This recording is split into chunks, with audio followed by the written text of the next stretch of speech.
United are advancing on a deal for Benjamin Sesko. Fabrizio Romano has confirmed that United have informed Leipzig that they're ready to launch their bid, make their move, get it done quickly to avoid pressure and losing out to Newcastle United. Sesko's been presented the project. Apparently, and we spoke about this in my live stream earlier, he spoke to United players excited about the move, and it looks like things will advance. Newcastle want him, Newcastle ready to pay up more. Manchester United basically want Sesko to agree terms with us, so Newcastle will go away, there's only us, and we can force the price down. But Ben Jacobs said that Manchester United wouldn't launch a bid without some kind of 100% verbal buy-in or verbal agreement with Sesko.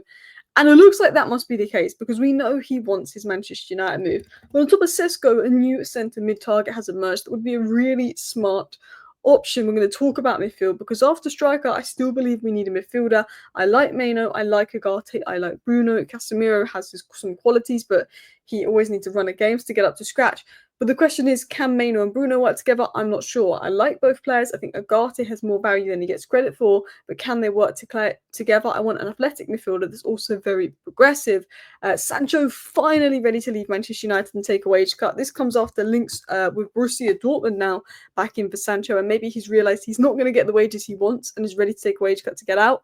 And then, yeah, just updates on like Jack Moorhouse, his loan move is sorted. There is also links to Donnarumma, but I think it's agent talk. I don't think we're in for Donnarumma. I think if we sell a goalkeeper, I would say I'd give it attention, but I think it's agent talk. So, hello, and welcome back to Alice Talks Football, and welcome back to your 10-minute roundup. Well, I'm going to round up all the latest Manchester United news coming in late today in 10 minutes for you guys, and there's a lot of news on Benjamin Sesko.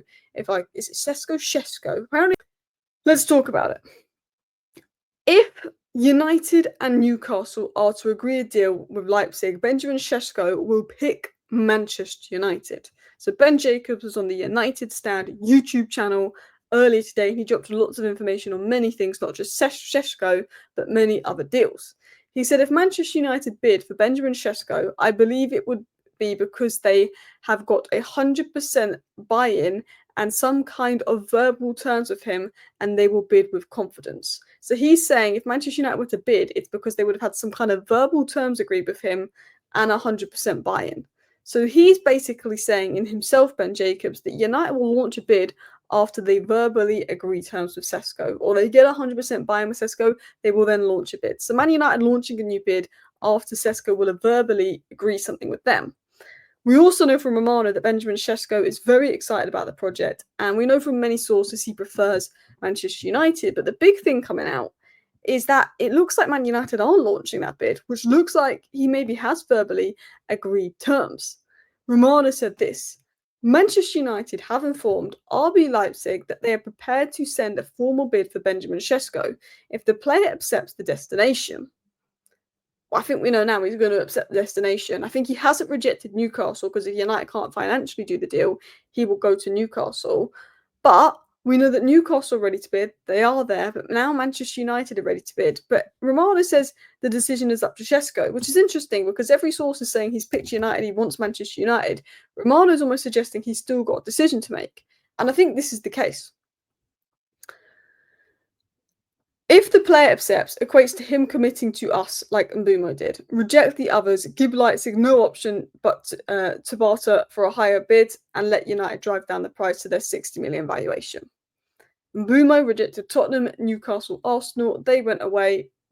Brentford got annoyed because they didn't get bidding more because the clubs went away and he said he only wanted United.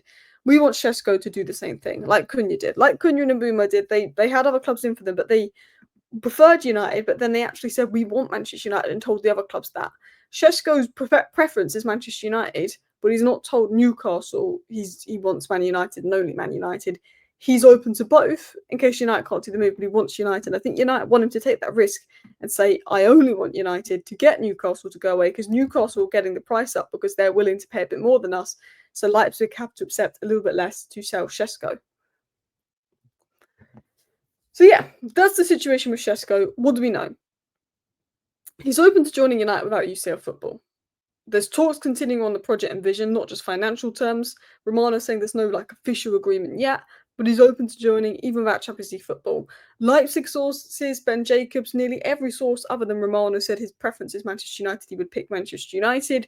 Romano's sort of suggesting he's leaning more towards United, but Romano's basically being very careful with his words, just in case. United are in contact with RB Leipzig and Sesko's agent, but Newcastle are ready to pay whatever it takes, and Leipzig, whatever it takes to get Sesko, whatever Leipzig want, whereas United will drive down the price. Leipzig will probably push him to go to Newcastle, let's be honest. Sesko is considering both clubs and will decide in the coming days, but Man United's interest is concrete. Romano suggests that Sesko will make a decision between the two clubs, whereas every other source has pretty much said he prefers Manchester United. Even Newcastle sources are saying he prefers Manchester United, but maybe it's a situation like the lap where we knew for about 3 weeks he preferred Chelsea, but he never made an official decision. Even with Victor Gyökeres, we knew he preferred Arsenal, but because Arsenal hadn't decided between Sesko and Gyökeres, we were there in case Arsenal decided to pursue Sesko, and then we could get Victor Gyökeres. So even with Victor Gyökeres, we kind of knew he wanted Arsenal, but he never said no, and I think that's sort of the situation with Sesko. But I want to move on into other targets, because I like Sesko. I think it's a bit of a risk to pay 70 million on a young striker, but I think he could be a great player. But I still want us to get a midfielder, and if we can afford a midfield deal, that would be great. And I was on the OneFootball app, and I saw a report via the People's Person on the OneFootball app, which was headlined something like Manchester United will move for Sevilla star Lucien Agoume on one condition, and they were quoting some reports that came out of Spain. So I want to talk about Lucien Agoume, who is a player that I do rate highly. I did a video on him back in May about maybe Arsenal. Would he be a good option for them? He's that kind of midfielder, physically good, technically good, but apparently United have interest in the midfielder. So first of all, this report came out from Facheus. Facheus for me is definitely full of crap and full of rubbish and a massive take with a pinch of salt source. But they do get a few good connections to Spain. It's when they talk about things that are unrelated to Spain, between like Man United and Newcastle, you're like, well, why would you know that? It's guesswork. But when it comes to Spanish stuff, they have a little bit more credibility when it comes to things going on in Spain. And they said that United are closely monitoring Seville midfield Lucien Agoume. Now, I think if you look at Lucien Agoume, Javi Guerrero, you look at the profile of midfielder we need, and you look at the fact that they probably won't cost more than £30 million, it is probably a smart option for United, because I don't think we're in a position where we can bring in a Baleba who's going to be 70, 80 million, who would be the ideal choice. Now, United haven't made a formal offer, but Seville are aware of our interest, and apparently he's open to a Premier League. He'd welcome a Man United project, and United value him highly. He's played in Ligue 1, he's played in La Liga, he's physically good, which is something Ruben Amorim likes, intensity, someone that's physically good, but he also looks very technically good. So this is a player to watch in Lucien Agoume. Manchester United potentially have a new midfield target here. I think once we wrap up a deal for Sesko, if we get that over the line, I think we will get some more advanced midfield and goalkeeper links. It'll be interesting to see how the market moves. Obviously, Garnacho sale, Sancho potentially taking a wage cut and leaving, and Anthony sale would give us a big boost in terms of movement. I don't know how easy it'll be to get a midfielder. Obviously, Eriksen's gone and we've not replaced him, but I think Casemiro going would give us the funds to do that. Something tells me when Casemiro goes next year, because his contract runs out and we save a lot of money in wages, something tells me we're going to go big for Carlos Baleba next year. Even Ben Jacobs suggested it's a next summer signing, but it'd be nice to get somebody in this year. Continuing on. Thank you, Sancho. Thank you, Sancho. Sancho is now prepared to lower his wages. His exit is looking more feasible than a few weeks ago. I'm telling you this now. Sancho had the wrong people advising him. I don't know why he rejected that deal at Chelsea. Club World Cup winners, wrong people advising him. I think he's realised, okay, yeah, I ain't getting anywhere near the wages I wanted. I'm not welcome back at United. I'm not going to play. Is it worth running down my contract in a World Cup year? Dortmund now have interest. He knows that Dortmund can't pay silly wages. United are willing to sell him on the cheap. I think Dortmund will probably just get him on loan and he'll lower his wages to do a loan deal. I honestly think Dortmund love to come in right at the end to see if they can get Sancho on loan and not pay out. But if Dortmund can give us 15 million for Sancho just as book value, please, adios, bye-bye.